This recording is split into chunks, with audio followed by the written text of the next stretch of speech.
I am Rajeshwari, working as a lecturer in chemistry in Sir Sierra College for Women, Eluru. In this video, we discuss about 2nd BSc Chemistry, 4th semester, Paper 4, Spectroscopy and Physical Chemistry. Topic, Unit 5, Phase Rule. In this video, here the topics discussed are homogeneous system, heterogeneous system, phase rule. Next, definitions. Definitions ఏంటి అంటే phases, components, degrees of freedom with examples. First of all, we see about homogeneous system. Homogeneous system is that which has same physical properties and chemical composition throughout the system. So homogeneous system అనేది ఏంటి అంటే దీనికి same physical properties ఉంటాయి, ఇంకా chemical composition కూడా same ఉంటుంది through out the system.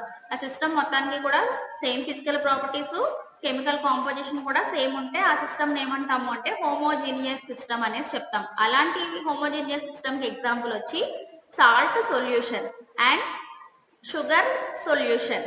So salt solution కానీ sugar solution కానీ తీసుకున్నప్పుడు మనకి ఎట్లా ఉంటుంది అది అంటే ఒకే యూనిఫామ్ సొల్యూషన్ లాగా ఉంటుంది. అంటే ఇప్పుడు మనం వాటర్ తీసుకుని సాల్ట్ యాడ్ చేసుకున్నాం అనుకోండి, సాల్ట్ అనేది కంప్లీట్ గా ఆ వాటర్ లో సాల్యుబుల్ అయిపోయి మనకి ఒకటే యూనిఫామ్ సొల్యూషన్ లాగా కనిపిస్తుంది కదా. సో దాన్ని హోమోజీనియస్ సిస్టమ్ కింద తీసుకుంటున్నాం.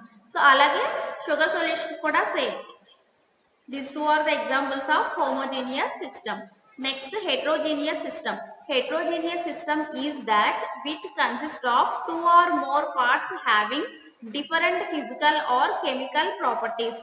So homogeneous system అంటే ఏంటంటే దాంట్లో ఏముంటుందంటే two or more పార్ట్స్ ఉంటాయి అనమాట. అంటే రెండు కానీ లేదా అంతకంటే ఎక్కువ డిఫరెంట్ పార్ట్స్ ఉంటాయి. వాటికి ఎట్లా ఉంటాయి అంటే ప్రాపర్టీస్ అవి తీసుకున్నప్పుడు ఫిజికల్ ప్రాపర్టీస్ కానీ కెమికల్ ప్రాపర్టీస్ ఏవి తీసుకున్నా కూడా డిఫరెంట్ గా ఉంటాయి అనమాట. సో అలాంటి వాటిని మనము హెట్రోజీనియస్ సిస్టమ్ అంటాం. అలాంటి దానికి ఎగ్జాంపుల్ వచ్చి ఏంటి అంటే ఐస్, వాటరు, వేపర్ సిస్టమ్ తీసుకుంటున్నాం. అంటే మనకి ఇక్కడ ఐస్ తీసుకుంటే సాలిడ్ ఫామ్ లో ఉంటుంది, వాటర్ తీసుకుంటే లిక్విడ్ ఫామ్ లో ఉంటుంది, వేపర్ తీసుకుంటే గ్యాసియస్ ఫామ్ లో ఉంటుంది. కాబట్టి ఈ మూడు కలిపిన కాంబినేషన్ మనకి హెట్రోజీనియస్ సిస్టమ్ కి ఎగ్జాంపుల్ అవుతుంది. Next, phase rule. To study the behavior of heterogeneous systems, an important generalization was put forward by Willard Gibbs in 1874 and is known as phase rule. So మనకి ఈ heterogeneous system యొక్క behaviour ని study చేయడం కోసం ఒక important generalisation అనేది invent చేశారు. ఎవరు అంటే విల్లర్డ్ గిబ్స్ అనే సైంటిస్ట్. ఇన్ ద ఇయర్ 1874 లో ఒక జనరలైజేషన్ ని ప్రపోజ్ చేశారు. దాన్నే మనం ఏమంటున్నాము అంటే ఫేజ్ రూల్ అనేసి చెప్తున్నాం. This rule cannot be expressed on hypothetical assumptions and cannot be expressed in words. So ఈ రూల్ ఏంటి అంటే మనం హైపోథెటికల్ గా అజంప్ట్ చేసుకోలేము ఇట్లా ఉంటుంది అనేసి, ఇంకా వర్డ్స్ లో కూడా ఎక్స్ప్రెస్ చేయలేము. మరి దీన్ని ఎలా ఎక్స్ప్రెస్ చేస్తాము అంటే ఓన్లీ మ్యాథమెటికల్ గా మాత్రమే దీన్ని ఎక్స్ప్రెస్ చేయగలము. It may be stated mathematically as. So ఎలా మ్యాథమెటికల్ గా రిప్రజెంట్ చేసుకోవచ్చు ఈ రూల్ ని అంటే F is equal to C minus P plus 2. So ఇది మనకి ఫేజ్ రూల్ అనమాట. F is equal to C minus P plus 2. So మరి దీనిలో టర్మ్స్ ఏంటి అంటే wear F is the number of degree of freedom, C is the number of components, P is the phases of the system. Next definitions. So definitions లో first one ఏంటి అంటే phases. Phases ని ఏ letter తో represent చేస్తున్నాం మనం ఇక్కడ అంటే P అనే లెటర్ తోటి రిప్రజెంట్ చేసుకుంటాం. The homogeneous parts of A heterogeneous system in equilibrium which are physically distinct and mechanically separable are termed as phases. So మనకి ఇక్కడ ఫేజెస్ ని ఎలా డిఫైన్ చేసుకోవచ్చు అంటే హెట్రోజీనియస్ సిస్టమ్ లో ఉన్న హోమోజీనియస్ పార్ట్స్ అన్నమాట. సో అవి ఎట్లా ఉండాలి అంటే ఈక్విలిబ్రియం లో ఉండాలి. Which are physically distinct, physical గా మనం వాటిని సెపరేట్ చేయగలిగి ఉండాలి. అండ్ మెకానికల్లీ సెపరబుల్, మెకానికల్ గా వాటిని మనము సెపరేట్ చేసుకోవచ్చు. అలాంటి వాటిని ఏమంటున్నాము అంటే ఫేజెస్ అంటాం. అంటే ఏదైనా ఒక హెట్రోజీనియస్ సిస్టమ్ తీసుకుంటే ఈక్విలిబ్రియం లో ఉన్నది, దానిలో ఉన్న హోమోజీనియస్ పార్ట్స్ ని ఏవైతే ఫిజికల్లీ డిస్టింక్ట్ ఫిజికల్ గా డిఫరెంట్ గా ఉంటాయో ఇంకా మెకానికల్ గా సెపరేట్ చేయగలిగి ఉంటాయో అలాంటి హోమోజీనియస్ పార్ట్స్ ని మనం ఏమంటున్నాము అంటే ఫేజెస్ అనేసి చెప్తున్నాం.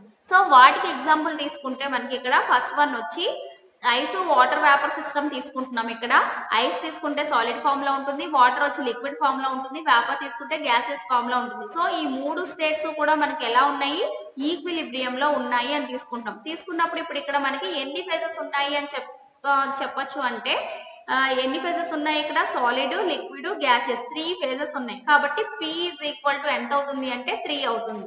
ఓకేనా. నెక్స్ట్ సెకండ్ ఎగ్జాంపుల్ వచ్చి 2 ఇమ్మిజిబుల్ లిక్విడ్స్ తీసుకున్నాం అనుకోండి, లేదు 2 solids or solid plus gas or solid plus liquid and liquid plus gas, ఇట్లా ఏదో ఒక కాంబినేషన్ లో 2 ఉన్నాయి తీసుకుంటాం. 2 ఇమ్మిజిబుల్ లిక్విడ్స్ అంటాం. అంటే ఒకదానిలో ఒకటి కరగని లిక్విడ్స్ తీసుకున్నప్పుడు మనకు అది ఎట్లా కనిపిస్తుంది అంటే 2 లేయర్స్ కింద కనిపిస్తుంది. అంటే అవి రెండు డిఫరెంట్ ఫేజెస్ కింద అపేర్ అవుతాయి. కాబట్టి ఇక్కడ P వాల్యూ ఏమవుతుంది, ఎంత అవుతుంది అంటే 2 అవుతుంది.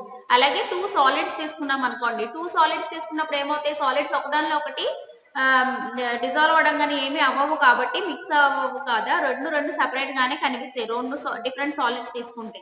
కాబట్టి అక్కడ కూడా P వాల్యూ 2 అవుతుంది. నెక్స్ట్ సాలిడ్ ప్లస్ గ్యాస్ తీసుకుంటున్నాం. ఇది కూడా మనకి ఒకదానిలో ఒకటి సాల్యుబుల్ అవ్వడం కానీ అలాంటివి ఏమీ ఉండవు కాబట్టి రెండు డిఫరెంట్ ఫేజెస్ లో ఉంటున్నాయి. కాబట్టి P ఈజ్ ఈక్వల్ టు 2 అని రాస్తాం. నెక్స్ట్ సాలిడ్ ప్లస్ లిక్విడ్ తీసుకున్నా కూడా మనకి ఈ సాల్యుబుల్ అవన్నీ సాలిడ్ తీసుకున్నాం అనుకోండి లిక్విడ్ లో, అప్పుడు ఏమవుతుంది అంటే రెండు సెపరేట్ గానే కనిపిస్తాయి కాబట్టి అక్కడ కూడా P వాల్యూ 2 అవుతుంది. నెక్స్ట్ లిక్విడ్ ప్లస్ గ్యాస్ తీసుకున్నా కూడా మనకి అక్కడ కూడా P ఈజ్ ఈక్వల్ టు 2 అవుతుంది. రెండు డిఫరెంట్ ఫేజెస్ లో తీసుకుంటున్నాం కాబట్టి. నెక్స్ట్ ఎగ్జాంపుల్ వచ్చి mixture of 2 or more gases, next mixture of 2 or more miscible liquids.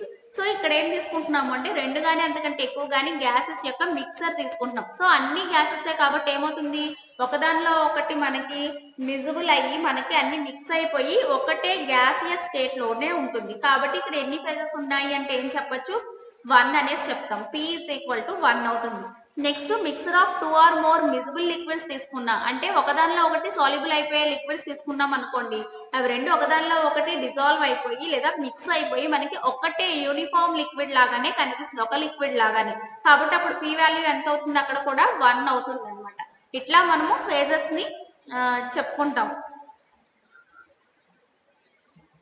Next second one components. So components ఏ లెటర్ తో రిప్రజెంట్ చేస్తున్నాము అంటే C అనే లెటర్ తోటి రిప్రజెంట్ చేస్తున్నాము.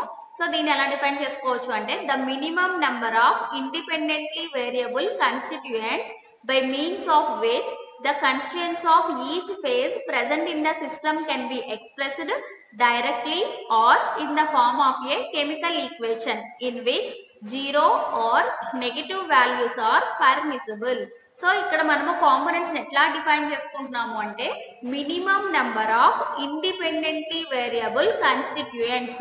సో మనకి అక్కడ ఎగ్జిస్ట్ అయ్యే minimum number of variable constituents ని తీసుకుంటున్నాం. అవి ఇండిపెండెంట్ గా ఉండే వేరియబుల్ కన్స్టిట్యూయెంట్స్ ని తీసుకుంటున్నాము. By means of which the constituents of each phase present in the system. So మనం తీసుకున్న సిస్టమ్ లో ఉన్న ఫేజెస్ లో ఉన్న కన్స్టిట్యూయెంట్స్ ని మనము ఎక్స్ప్రెస్ చేయగలిగి ఉండాలి ఆ వేరియబుల్స్ తోటి.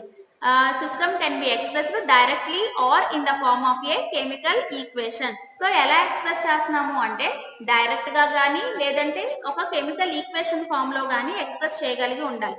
అంటే మనం ఏవైతే తీసుకుంటున్నామో minimum number of independently variable constituents, వాటి ద్వారా మనం తీసుకున్న సిస్టమ్ లో ఉన్న ఫేజెస్ లో ఉన్న కన్స్టిట్యూయెంట్స్ ని మనము ఎక్స్ప్రెస్ చేయగలిగి ఉండాలి. వాటిని డైరెక్ట్ గా కానీ లేదంటే ఒక కెమికల్ ఈక్వేషన్ ఫామ్ లో కానీ ఎక్స్ప్రెస్ చేయగలిగి ఉంటే ఆ వాటిని మనము కాంపోనెంట్స్ కింద తీసుకుంటాం. సో ఆ కెమికల్ ఈక్వేషన్ ఫామ్ లో రాసుకుంటున్నప్పుడు మనకు అక్కడ జీరోని తీసుకోవచ్చు, ఇంకా నెగిటివ్ వాల్యూస్ ని కూడా తీసుకోవచ్చు అనమాట ఈక్వేషన్ ఫామ్ లో రాసుకుంటున్నప్పుడు. సో అలాంటి ఇండిపెండెంట్లీ వేరియబుల్ కన్స్టిట్యూయెంట్స్ ని మనం ఎలా చెప్తున్నాము అంటే కాంపోనెంట్స్ అనేసి చెప్తున్నాం. సో ఇప్పుడు వీటికి ఎగ్జాంపుల్ వచ్చి ఫస్ట్ ఏం తీసుకుంటున్నాము, వాటర్ సిస్టమ్ తీసుకుంటున్నాం. ఇక్కడ ఎగ్జాంపుల్ కింద ఇట్ హ్యాస్ 3 ఫేజెస్ ఉన్నాయి. అవి ఏంటి అంటే ఐస్, వాటర్, ఇంకా వాటర్ వేపర్. సో ఇక్కడ 3 ఫేజెస్ ఎగ్జిస్ట్ అవుతున్నాయి. ఐస్ వచ్చి సాలిడ్ ఫామ్ లో ఉంటుంది, వాటర్ వచ్చి లిక్విడ్ ఫామ్ లో ఉంటుంది, ఇంకా వేపర్ వచ్చి గ్యాసియస్ ఫామ్ లో. సో 3 ఫేజెస్ ఎగ్జిస్ట్ అవుతున్నాయి అనేసి చెప్తున్నాం. The composition of all the 3 phases is expressed in terms of only one chemical compound, that is water. H2O. Thus, it has only one component.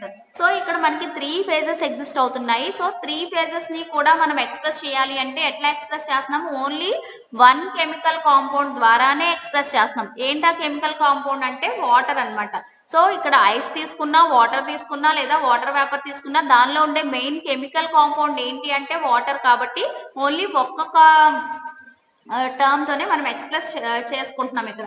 కాబట్టి ఇక్కడ ఎన్ని components ఉన్నాయి అంటే ఏం చెప్తాము? ఓన్లీ వన్ కాంపోనెంట్ అనేసి చెప్తున్నాం. అంటే సి వాల్యూ ఇక్కడ ఎంత అవుతుంది? 1 అవుతుంది. నెక్స్ట్ సెకండ్ ఎగ్జాంపుల్ వచ్చి the decomposition of calcium carbonate. So ఇక్కడ కాల్షియం కార్బోనేట్ తీసుకుని దాని డికంపోజిషన్ తీసుకుంటున్నాము. సో కాల్షియం కార్బోనేట్ ఎప్పుడు డికంపోజ్ అవుతుంది అంటే బై హీట్. హీట్ చేసినప్పుడు డికంపోజ్ అవుతుంది. సో ఆ హీట్ చేసినప్పుడు దాన్ని ఎలా ఎక్స్ప్రెస్ చేసుకోవచ్చు అంటే CaCO3 gives rise to CaO plus CO2. So calcium carbonate తీసుకుంటే అది ఎలా డికంపోజ్ అవుతుందంట? CaO ప్లస్ CO2 కింద డికంపోజ్ అయింది. సో CaCO3 తీసుకుంటే మనకి సాలిడ్ ఫామ్ లో ఉంటుంది. అలాగే CaO వచ్చి సాలిడ్ ఫామ్ లో ఉంటుంది. నెక్స్ట్ CO2 వచ్చి గ్యాసియస్ ఫామ్ లో ఉంటుంది. The composition of each phase can be expressed in terms of any two of the constituents.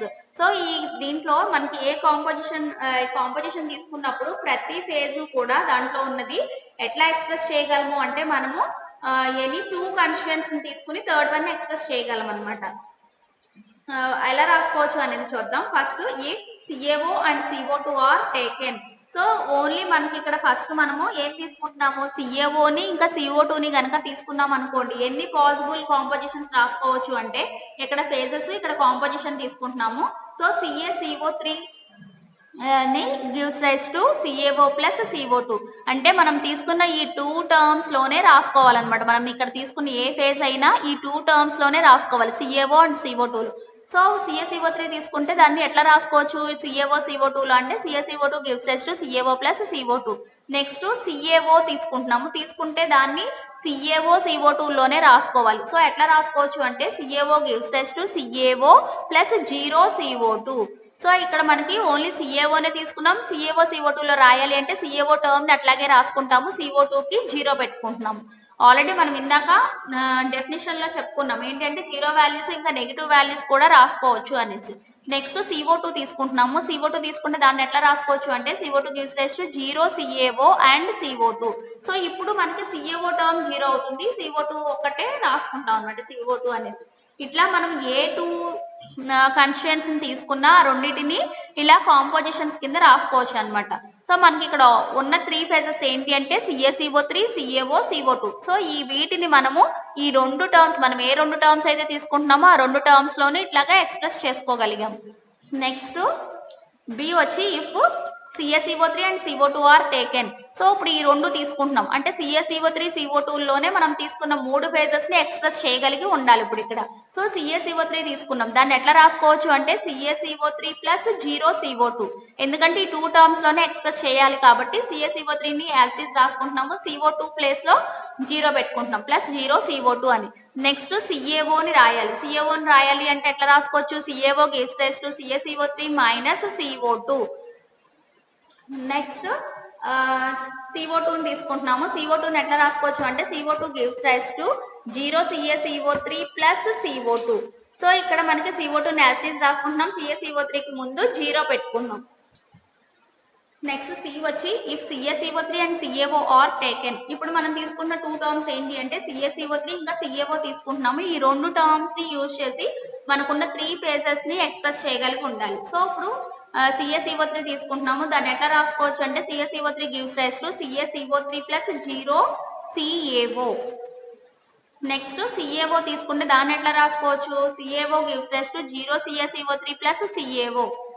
Next CO2ని ఎలా ఎక్స్ప్రెస్ చేసుకుంటున్నాము అంటే CO2 gives rise to CaCO3 minus CaO. So CaCO3లో నుంచి CaO తీసేస్తే మనకు వచ్చేది ఏంటి అంటే CO2. సో ఇట్లా మనం తీసుకున్న 2 కాన్స్టిట్యూయెంట్స్ ని యూజ్ చేసి పాసిబుల్ అయిన 3 ఫేజెస్ ని కూడా మనం ఎక్స్ప్రెస్ చేయగలిగాం. అంటే ఏవైనా 2 కాన్స్టిట్యూయెంట్స్ తీసుకుని మన సిస్టమ్ లో ఉన్న 3 ఫేజెస్ ని ఎక్స్ప్లెయిన్ చేయగలిగాం. కాబట్టి ఇక్కడ ఎన్ని కాంపోనెంట్స్ ఉన్నాయి అంటే ఏం చెప్తాము? 2 కాంపోనెంట్స్ ఉన్నాయి అనేసి చెప్తాము. సో ఇక్కడ C వాల్యూ వచ్చి 2 అవుతుంది ఈ ఎగ్జాంపుల్ కి. Next third one degrees of freedom or variance.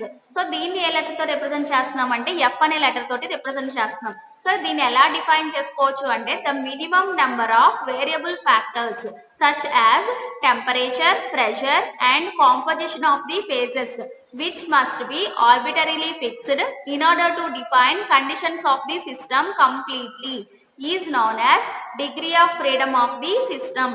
So ఇక్కడ మనము ఏం తీసుకుంటున్నాము అంటే minimum number of variable factors తీసుకుంటున్నాం. అవేంటి ఆ ఫ్యాక్టర్స్ అంటే టెంపరేచర్ కానీ, ప్రెజర్ కానీ, ఇంకా కాంపోజిషన్ కానీ తీసుకుంటాం ఫేజెస్ యొక్క.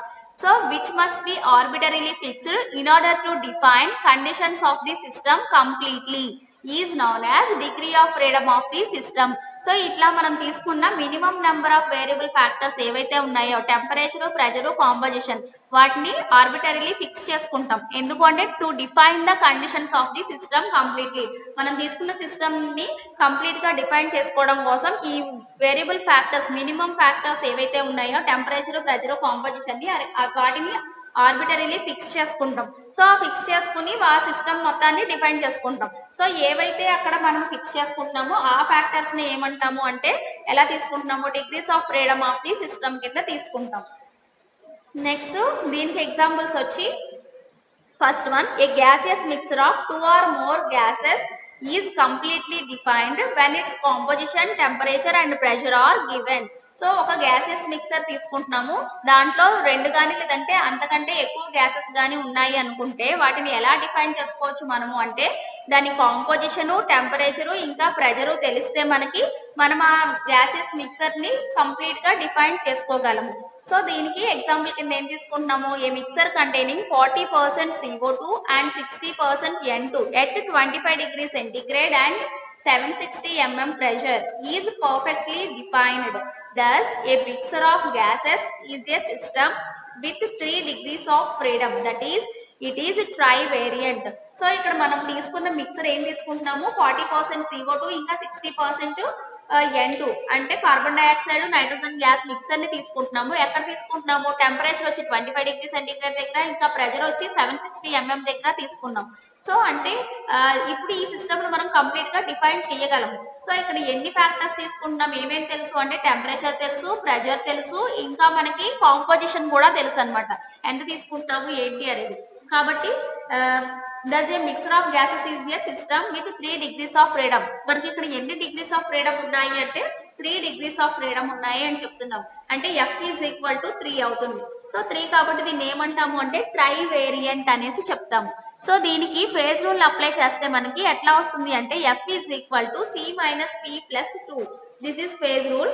సో దీంట్లో మనకి ఈ వాల్యూస్ ని సబ్స్టిట్యూట్ చేసుకుంటే ఎట్లా వస్తుంది అంటే దట్ ఈస్ ఈక్వల్ టు మనకి ఇక్కడ ఎన్ని కాంపోనెంట్స్ ఉన్నాయి అంటే 2 కాంపోనెంట్స్ ఉన్నాయి. అవి ఏంటి అంటే CO2 ఇంకా N2 కాబట్టి 2 వేసుకున్నాం. C is equal to P is equal to 1 అనమాట.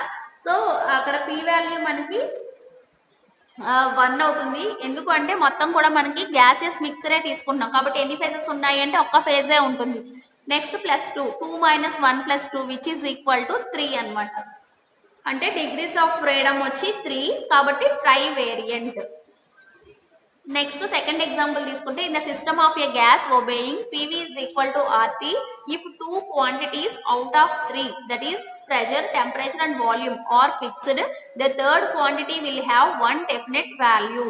Thus, in order to describe the system having one gas, it is necessary to fix up two factors, that is it has 2 degrees of freedom, that is it is bivariant. So ఇప్పుడు మనం ఏం example తీసుకుంటామంటే ఒక system తీసుకున్నాము gases సిస్టమే. So ఆ gases system తీసుకున్నప్పుడు అది ఈ PV is equal to RT ని ఒబే చేస్తుంది అనేసి తీసుకుంటాం. ఐడియల్ గ్యాస్ ఈక్వేషన్ ఒబే చేస్తుంది అనుకున్నప్పుడు ఏంటి అంటే ఇక్కడ మనం ఏం చేస్తున్నాము అంటే మనకి ఉన్న 3 ఫ్యాక్టర్స్ ఏంటవి అంటే గ్యాసెస్ తీసుకుంటున్నాం కాబట్టి ప్రెజరు, టెంపరేచర్, వాల్యూమ్ లో రెండింటిని ఫిక్స్ చేసుకుంటున్నాము. ఈ ఉన్న 3 ఫ్యాక్టర్స్ లో 2 ఫ్యాక్టర్స్ ని ఫిక్స్ చేసుకుంటున్నాం.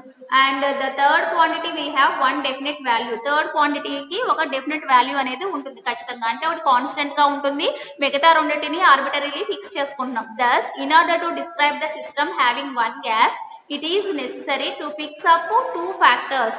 సో ఏదైనా ఒక గ్యాస్ ఉన్న సిస్టమ్ ని మనం ఎక్స్ప్లెయిన్ చేయాలి, కంప్లీట్ గా సిస్టమ్ ని డిఫైన్ చేసుకోవాలి అంటే మనకి ఇక్కడ కంపల్సరీ మనకి ఉన్న 3 ఫ్యాక్టర్స్ లో రెండింటిని ఆర్బిటరీలీ ఫిక్స్ చేసుకోవాలి. సో ఇక్కడ మనము వాల్యూమ్ ని కాన్స్టెంట్ గా తీసుకున్నాం అనుకోండి, ప్రెజర్ టెంపరేచర్ ని ఫిక్స్ చేసుకుంటాం. సో కాబట్టి ఇక్కడ డిగ్రీస్ ఆఫ్ ఫ్రీడమ్ ఎంత అవుతుంది అంటే 2 అని చెప్తాం అనమాట. కాబట్టి ఇది ఏంటి బై వేరియంట్ అవుతుంది. సో ఫేజ్ రూల్ అప్లై చేసుకుంటే మనకి ఎట్లా వస్తుంది అంటే F is equal to C minus P plus 2. So ఇక్కడ మనకు ఒక్క గ్యాసే తీసుకుంటున్నాం కాబట్టి 1 కాంపోనెంట్ సిస్టమ్ అవుతుంది. C ఈజ్ ఈక్వల్ టు 1 వేసుకుంటాము. ఫేజెస్ కూడా ఒక్క గ్యాసే కాబట్టి P ఈజ్ ఈక్వల్ టు 1 అవుతుంది plus 2, 1 minus 1 plus 2 that is equal to 2 bivariant. Next example వచ్చి for the system water in equilibrium with its vapour, temperature is the only quantity which has to be fixed, hence it has 1 degree of freedom, that is it is univariant. So ఇప్పుడు మనం ఏం తీసుకుంటున్నాం అంటే water తీసుకుంటున్నాము, water is in equilibrium with vapour అనేసి చెప్తున్నాం. అంటే water vapour కి ఈక్విలిబ్రియం తీసుకుంటున్నాం. తీసుకుంటున్నప్పుడు ఇక్కడ మనకి ఏం చేస్తున్నాము అంటే టెంపరేచర్ ని ఫిక్స్ చేసుకుంటున్నాం ఇక్కడ. సో టెంపరేచర్ ఒక్కదాన్నే ఫిక్స్ చేసుకుని మనము ఈ సిస్టమ్ ని డిఫైన్ చేయగలము. అంటే వాటర్ ని బాగా హీట్ చేస్తే అది ఎలా కన్వర్ట్ అవుతుంది, వాటర్ వేపర్ కింద కన్వర్ట్ అవుతుంది. నెక్స్ట్ దాన్ని కూల్ చేసినప్పుడు మళ్ళీ వేపర్ ని కూల్ చేస్తే వాటర్ కింద కన్వర్ట్ అవుతుంది. అంటే ఓన్లీ టెంపరేచర్ ఒకటి ఉంటే సరిపోతుంది మనకి ఈ సిస్టమ్ ని డిఫైన్ చేసుకోవడానికి. కాబట్టి ఇక్కడ ఎన్ని డిగ్రీస్ ఆఫ్ ఫ్రీడమ్ అంటే ఓన్లీ 1 డిగ్రీ ఆఫ్ ఫ్రీడమ్ అనేసి చెప్తాం. కాబట్టి యూనివారియంట్ అనేసి చెప్తాము. సో ఫేజ్ రూల్ అప్లై చేసుకుంటే ఇక్కడ ఏమవుతుంది అంటే F is equal to C minus P plus 2 that is equal to component ఇక్కడ ఒకటే, ఎందుకంటే వాటర్ లో కానీ వాటర్ వేపర్ లో కానీ ఉన్న కెమికల్ కాంపోనెంట్ ఏంటి అంటే వాటర్, కాబట్టి C ఈజ్ ఈక్వల్ టు 1 వేసుకుంటున్నాం. మరి ఫేజెస్ ఎన్ని ఉంటాయి ఇక్కడ అంటే 2 ఫేజెస్ అనమాట. ఏంటవి అంటే వాటర్ వేపర్ తీసుకుంటున్నాం అంటే ఏంటి లిక్విడ్ గ్యాసెస్ 2 ఫేజెస్ ఉంటున్నాయి కాబట్టి P ఈజ్ ఈక్వల్ టు 2 వేసుకుంటాము plus 2 that is equal to 1 univariant. Next one వచ్చి the system of ice water vapour requires no further statement because the 3 phases can coexist in equilibrium only at one definite temperature and pressure, hence the system will have no degree of freedom, that is it is invariant. So ఇప్పుడు ఏం తీసుకుంటున్నాము అంటే ice water vapour తీసుకుంటున్నాం. ఈ 3 states కూడా మనకి ఎప్పుడు కూడా ఈక్విలిబ్రియం లో ఉంటాయని తెలుసు. సో ఈక్విలిబ్రియం లో ఉన్న దాన్ని తీసుకున్నప్పుడు దీన్ని డిఫైన్ చేసుకోవాలి అంటే ఎక్కడ డిఫైన్ చేసుకోగలము అంటే only at one definite temperature and pressure, constant temperature ఇంకా ప్రెషర్ దగ్గర మాత్రమే దీన్ని మనం డిఫైన్ చేసుకోగలం. కాబట్టి దీనికి సిస్టమ్ తీసుకుంటే ఇక్కడ ఏమవుతుంది అంటే డిగ్రీ ఆఫ్ ఫ్రీడమ్ అనేది ఏమీ ఉండదు. కాబట్టి దీన్ని ఏం చెప్తాము ఇన్వారియంట్ అనేసి చెప్తాము. సో ఇప్పుడు ఈ సిస్టమ్ కి మనం తీసుకున్న ఐస్ వాటర్ వేపర్ కి ఫేజ్ రూల్ ని అప్లై చేసుకుంటే ఎట్లా వస్తుంది అంటే F is equal to C minus P plus 2 that is equal to C is equal to 1 వేసుకుంటాం. ఎందుకంటే ఐస్ లోను వాటర్ లోను ఇంకా వాటర్ వేపర్ లోను మూడింటిలోనూ ఉన్న కెమికల్ కాంపోనెంట్ ఒకటే కాబట్టి వాటర్, కాబట్టి C ఈజ్ ఈక్వల్ టు 1 అవుతుంది. మరి ఫేజెస్ ఎన్ని వేసుకుంటాము అంటే ఇక్కడ 3 ఫేజెస్ ఎగ్జిస్ట్ అయింది. ఎందుకంటే ఐస్ అనేది సాలిడ్, వాటర్ వచ్చి లిక్విడ్, వేపర్ వచ్చి గ్యాసెస్ స్టేట్ లో ఉంది కాబట్టి 3 ఫేజెస్ ఎగ్జిస్ట్ అవుతున్నాయి కాబట్టి P ఈజ్ ఈక్వల్ టు 3 వేసుకుంటున్నాం. So 1 minus 3 plus 2 which is equal to 0. So invariant అనేసి చెప్తాం ఈ సిస్టమ్ తీసుకున్నప్పుడు. నెక్స్ట్ ఫోర్త్ వన్ వచ్చి equilibrium. A system is said to be in equilibrium if the properties like temperature, composition etcetera of the various phases do not undergo any changes with time. This equilibrium may be of 2 types. So ఈ system ఏదైనా ఒక system తీసుకుంటే అది equilibrium లో ఉంది అనేసి ఎప్పుడు చెప్తాము అంటే ఇఫ్ ద ప్రాపర్టీస్ లైక్ మనం తీసుకున్న ప్రాపర్టీస్ ఏవైతే ఉన్నాయో లైక్ టెంపరేచర్ కానీ కాంపోజిషన్ కానీ అలాంటివి తీసుకున్నప్పుడు of the various phases do not undergo any chemical changes with time తో పాటుగా టెంపరేచర్ లో కానీ దాని కాంపోజిషన్ లో కానీ ఏ చేంజెస్ లేకుండా అట్లాగే కాన్స్టెంట్ గా ఉంటే అప్పుడు ఆ సిస్టమ్ ఏం చెప్తాము అంటే ఈక్విలిబ్రియం లో ఉంది అనేసి చెప్తాం. సో ఈ ఈక్విలిబ్రియం తీసుకున్నప్పుడు 2 టైప్స్ లో ఉంటుంది అని చెప్తున్నారు. ఏంటవి అంటే 2 టైప్స్ వచ్చి first one true equilibrium, second one metastable equilibrium. So equilibrium 2 types లో ఉంటుంది. అవి ఏంటంటే true equilibrium and metastable equilibrium. Okay, next reference books. First one, Unified Chemistry by O.P. Agarwal. Second one, Advanced Physical Chemistry by Atkins. Third one, Unified Chemistry by Y.R. Sharma, K. Ramarao. Thank you.